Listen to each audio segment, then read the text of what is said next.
Hello, my name's Geoff Kersey, and in this programme we're going to paint a scene with a woodland path on a summer's day and a couple of large oak trees to the left of it. So I've transferred the image to the £140 rough watercolour paper, and I'm now going to put some masking fluid on. Wet the brush first. Quite a lot of masking involved in this picture because we need to be able to paint all this summer foliage without getting green all over the gate posts and the tree trunks. It's well worth taking the time to mask all of the trunks, or you can just get a line down the middle where you stopped masking.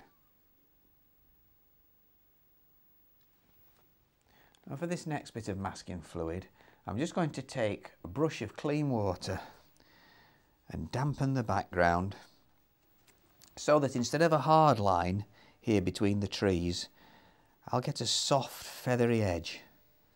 And then a good brush full of masking fluid and just lay that in, allowing it to just soften into the background, just as though you were using paint in a wet in wet wash. And that just needs some time to dry. Well, now that the masking fluid's dry, I'm going to mix 4 colours to wash into the background, starting with some cobalt blue, and I'm adding to that a bit of cobalt violet. A nice bright lemon yellow next, to give the impression of this summer foliage really catching the sunlight. Now a rich green. This is Oriolin with just a touch of cobalt blue, and this is a little bit thicker, a little bit stronger than the lemon yellow. Now I need a dark green, but I don't need as much of the dark green, so I'm transferring to a number 10 brush, and I'm going to take some Viridian. This is the thickest of all the 4 colours. This has got to be quite a strong mixture. Viridian, ultramarine blue, and burnt sienna. Plenty of burnt sienna in it, so we really kill off that rich emerald colour and tone it down. So I'm now going to take a 1-inch flat brush full of clean water and coat the whole of the top 2/3 of the scene, ignoring the trees, the gate and the wall because they've got masking fluid on, and I'm just coating this whole top area with clean water. Good idea to give it half a minute or so as well when you've done this to soak in.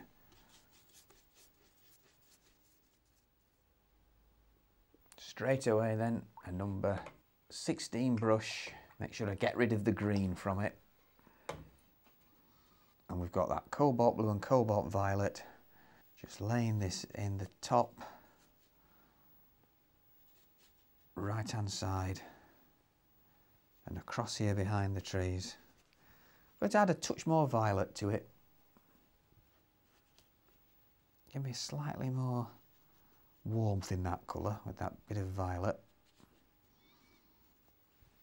Then I'm cleaning the brush before picking up the lemon yellow, and we start this to give this feeling of foliage in the background. Working loosely at first, just dropping this bright colour in. At the top of the paper, where the lemon yellow merges in with the blue, it goes a bit green, and that's good. That's a nice colour happening on the paper. Mix a touch more of it, a little bit thicker this time. A bit more here where the branches extend out into the scene. And now I've converted to the Oriolin and cobalt blue for a bit richer, stronger green. Using the point of the brush so that the marks don't obliterate all the previous washes.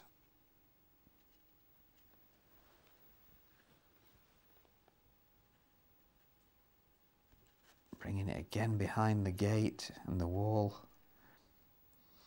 between the trees. Mix a touch more of that. This time I've added a bit more cobalt blue so it's darker, and we'll add a touch of that in. Working the darker colours lower down.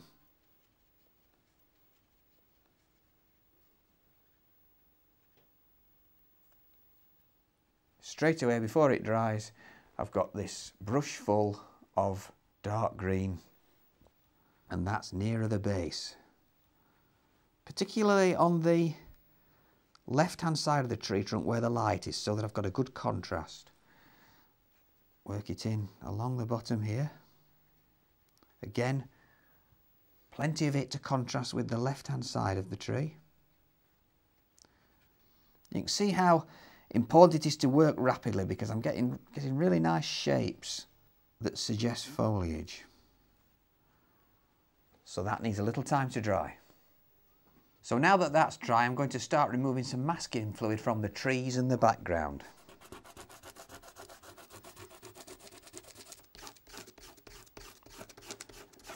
I'm going to leave it on the gate posts, the stile and the wall for the time being, and just clean it up.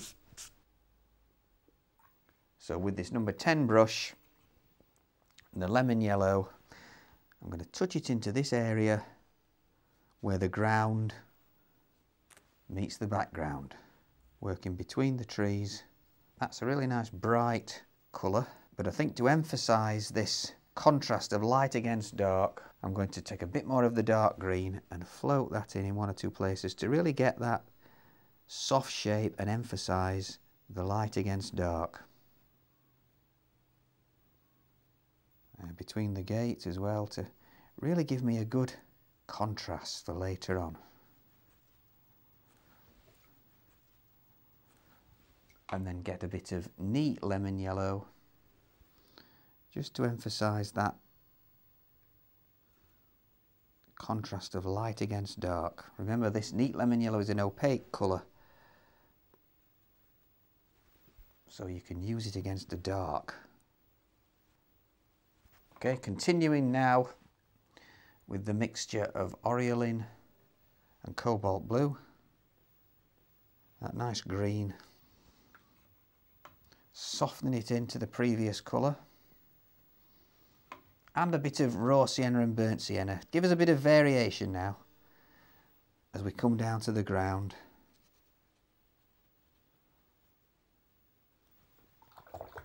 And finally, for this stage, I'm going to use a bit of clean water, just so that when I carry on with the foreground after I've done the trees, I haven't got a hard line, I've got a soft edge to merge the next lot of paint into.